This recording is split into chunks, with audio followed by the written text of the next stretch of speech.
இங்க ஒரு அழகான கண்ணு தெரியாத பொண்ணு இருக்கு. அந்த பொண்ணுக்கு அவளோட பாஸ்னால டெய்லியும் ஹராஸ்மெண்ட் நடக்குது. அந்த பொண்ணு சரின்னு சொல்லிட்டு ஒரு நாள் நைட்டு அவளோட ஃப்ரெண்டு செக்யூரிட்டியா இருப்பான். அந்த செக்யூரிட்டி போய் எப்பவுமே பழக்கமா பேசுவாளோ அது மாதிரி பேசலாம் பாரு. ஆனா அங்க வேற ஆள் இருக்கான். அதனால இவ அங்க சரி சாரின்னு சொல்லிட்டு அவ அங்க இருந்து கிளம்புன பாக்க பயங்கரமா மழை பெய்யுது. மழை பெய்யறதுனால அவன் இருந்துட்டு போங்க மழை நிக்கும் அப்படின்னு சொல்லி அவன் சொல்லலாம். இவனும் சரின்னு சொல்லிட்டு இருக்கா. அதுக்கப்புறம் மழை நிக்கும் இருந்துகிட்டு இவளோட ரூமுக்கு போறா. அப்பையில அவனோட பாஸ் வந்துடுறான். பாஸ் இவளை கட்டி பிடிச்சி ஹராஸ்மெண்ட் பண்ண பாக்கான். அதே சமயம் நல்ல வேலையானு அவனும் வந்துட்டான்.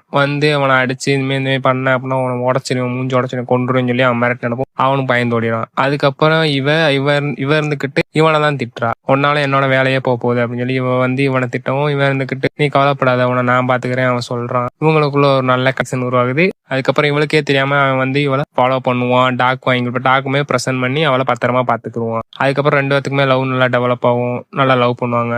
அதுக்கப்புறம் சரின்னு சொல்லிட்டு ஒரு டாக்டர் போய் பார்ப்பாங்க. அவன் இருந்துகிட்டு கண்ணா ஆபரேஷன் பண்ணா இவங்களுக்கு பார்வை மறுபடியும் கிடைக்கும் அப்படின்னு சொல்லி டாக்டர் சொல்லுவோம். இவன் சரின்னு சொல்லிட்டு ஒரு ஃபைட்டர்ல கலந்துக்கிறான். முன்ன கூடிய அட்வான்ஸ் வாங்கி கண் பார்வை இவ்வளவு தெரிய வைக்கிறான். ஆபரேஷனுக்கு இவளை அனுப்பி வச்சுட்டு இவன் சண்டைக்கு போவான். அங்க இவன் பயங்கரமா அடி வாங்கி தோத்துருவான். அதுக்கப்புறம் இவன் காணாமலும் போயிடுவான். அவளால இவனை பார்க்கவும் முடியாது.